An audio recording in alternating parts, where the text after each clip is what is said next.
He's just going to keep getting bigger too.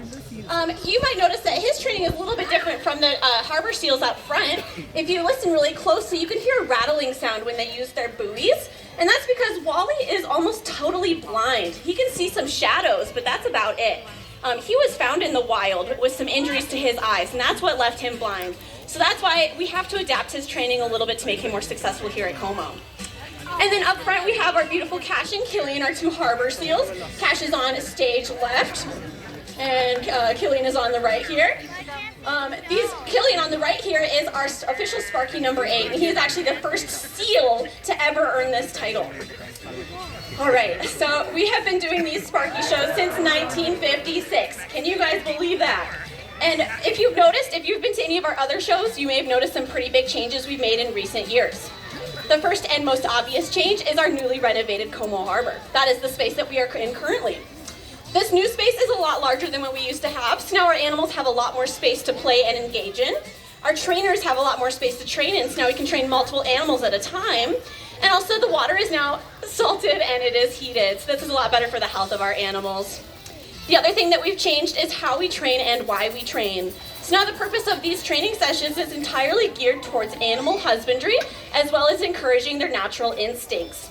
So what that means is that our seals and sea lions are participating in their own health care, and they're acting how seals and sea lions are supposed to act in the wild. All right, so raise your hand if you do not like to go to the doctor or the dentist.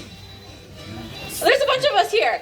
You're not alone. Our seals and sea lions feel the same way too. One of the big differences though is as humans, we are able to communicate effectively with our healthcare providers. We can let them know if we're feeling scared or sick or hurt and where we might be feeling all of these things. Unfortunately, our vet staff and our zookeepers do not speak seal or sea lion, so we do have to do things a little bit differently. So in order to prepare our animals for any veterinary procedures is that we incorporate them into their daily training sessions every single day. So that way, by the time a veterinary procedure like a blood draw, x-ray, palpations, or eye drops occur, our animals are going to be totally prepared for it, and they're going to voluntarily participate in these sessions as well. Isn't he so perfect? I love Wally. All right. Okay, so as we continue our training session today, there are a couple of steps to these training sessions, so I would love for you guys to try to point out. So the first step is going to be the cue. This is going to be both a verbal command as well as a hand signal. This is the part where our zookeepers ask our animals for a specific behavior. The second thing you might notice are some objects being used, like the hoops or the buoys.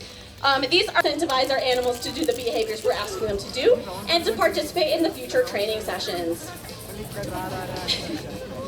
All right, so now I want to talk about the difference between seals and sea lions, because I know it can be pretty tricky to tell who's who, right?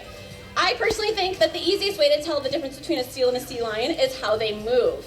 So when they are on land, sea lions, they have much longer and much more flexible flippers. So when they are on land, they can actually bring all four underneath their body and walk on them like four legs. On the contrary, seals have much stubbier and less flexible flippers, so they're going to rely almost exclusively on their hind flippers to kind of kick themselves off of the land. This very graceful form of locomotion is called galumphing, which I think is a perfect word to describe that behavior. Another thing that distinguishes a sea lion versus a seal is something called a pinnae. We have these, and so do sea lions. They are the external ear flaps that we have on the side of our heads. But seals do not have these external ear flaps. They just have a hole directly on the side of their heads. Alrighty, so as we wrap up our training session today, I have a couple challenges for you as you continue your visit here at Como Zoo.